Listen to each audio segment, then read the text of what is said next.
तन्मित मैं हूं। आज श्रीनगर में ये सड़क के ऊपर जो प्रोटेस्ट हो रहा है, जो हमारी बच्चियां कल में 2 बच्चियां, एक मनमीत एक धनमीत, 2 बच्चियों का जबरन गन पॉइंट के ऊपर अगवा किया गया उनको। जैसा कि आप लोग देख रहे हैं 2-3 दिन से एक वीडियो वायरल हो रहा है जिसमें सिख कम्युनिटी कह रही है कि हमारी 2 बच्चियां धनमीत और मनमीत मिसिंग हैं, जिसमें मनमीत को तो ये वो बोल रहे हैं कि उन्होंने मनमीत को रिकवर कर लिया है और धनमीत जो है धनमीत स्टिल मिसिंग है। अभी भी धनमीत को हमें दिया जाए।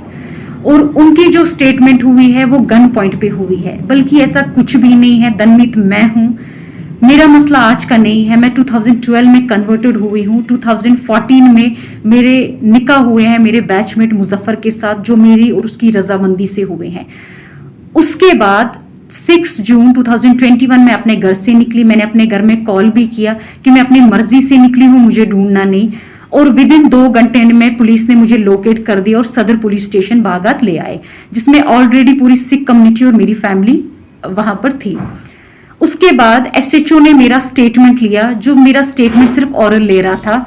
मैंने उसको ये बोला, आप मेरा स्टेटमेंट रिटन कीजिए, आप जो मैं बोल रही हूँ आप रिटन कीजिए। मैं उनको ये बता रही थी 2012 में मैं कन्वर्टेड हुई हूँ, 2014 में मेरे निकाह हुए हैं, मेरे डॉक्यूमेंट्स हाई कोर्ट के हैं, आप एक बार डॉक्यूमेंट्स चेक कीजिए मेरे। और इतना सब कुछ सुन के भी लड़के को लॉकअप में डाला गया था, उसके ऊपर एक्ट्स और चार्जेस लगा दिए गए थे। मैं उनको बार बार बोल रही थी कि मेरा 2012 में कन्वर्टेड हूँ मैं 29 ईयर ओल्ड गर्ल हूँ। मैं एक छोटी बच्ची आपने पकड़ के नहीं लाई कि आप मुझे मेरी फैमिली की ओर हैंड ओवर कर रहे हो। वो उन्होंने मेरी फैमिली को बिना कोई मेरी स्टेटमेंट रिटन किए हुए मेरी फैमिली को मुझे दे दिया। मैं बार बार उनसे ये कह रही थी कि प्लीज आप मेरे डॉक्यूमेंट्स देखिए। उन्होंने मेरे डॉक्यूमेंट्स चेक भी किए, स्टिल उन्होंने मेरी फैमिली को मुझे हैंड ओवर कर दिया। और उसके बाद ही नेक्स्ट डे 7th को मेरी फैमिली मुझे यहाँ से जम्मू ले गई। और जम्मू जाते ही क्या हुआ, जम्मू जाते ही वो लोग मुझे पंजाब ले गए।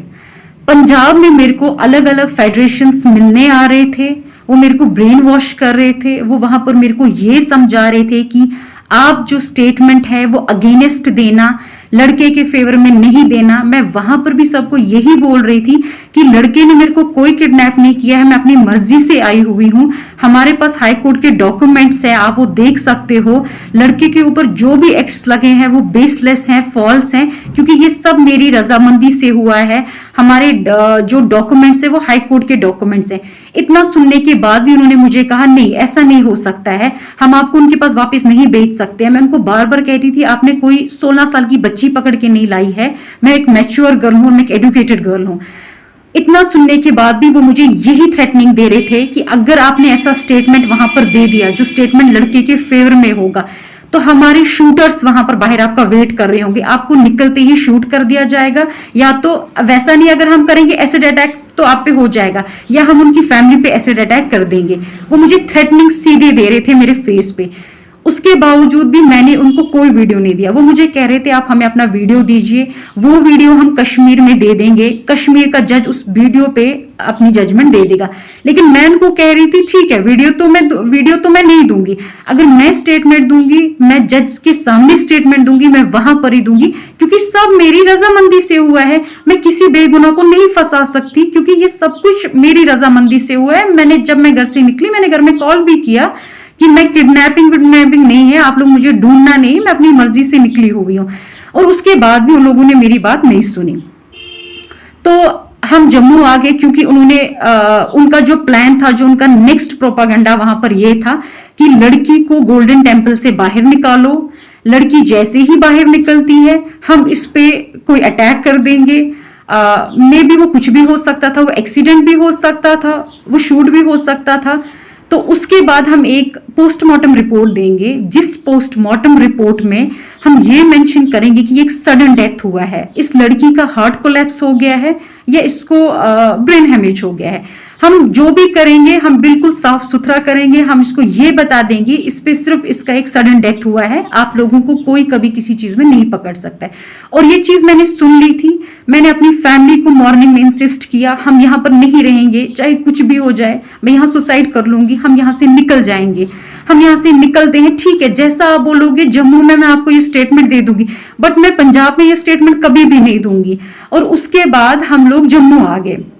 जम्मू आते ही जैसे ही हम एक दिन रुके, नेक्स्ट मैं अपनी फैमिली के साथ 6 जून से लेके 25 जून तक थी। 25 जून को मॉर्निंग में मेरे फैमिली में कॉल आया कि हम कश्मीर पुलिस से हैं, हम गेट के बाहर हैं, आप आइए। तो मेरी फैमिली में 2 बंदे बाहर गए, वो उनसे मिले।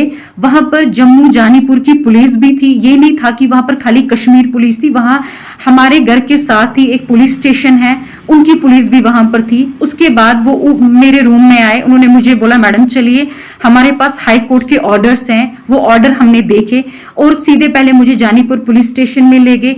जानीपुर पुलिस स्टेशन के बाद उन्होंने मुझे जानीपुर SHO ने मुझे हैंड ओवर किया कश्मीर पुलिस के हवाले। और उन्होंने को बोला, जब सब उन्होंने हाई कोर्ट के ऑर्डर्स देखे, हाई कोर्ट के डायरेक्शंस देखे, तो उन्होंने बोला आप लड़की ले जा सकते हैं। और उसके बाद ही हम आगे हम यहाँ पर पहुंचे, मुझे वुमेन्स पुलिस स्टेशन में रखा गया। वहां पर मेरे को ना कोई मिलने आया, ना मैं किसी से मिलना ही चाहती थी। और नेक्स्ट डे ही मेरे को सदर पुलिस स्टेशन से पुलिस की गाड़ी आई जो मुझे कोर्ट ले गई।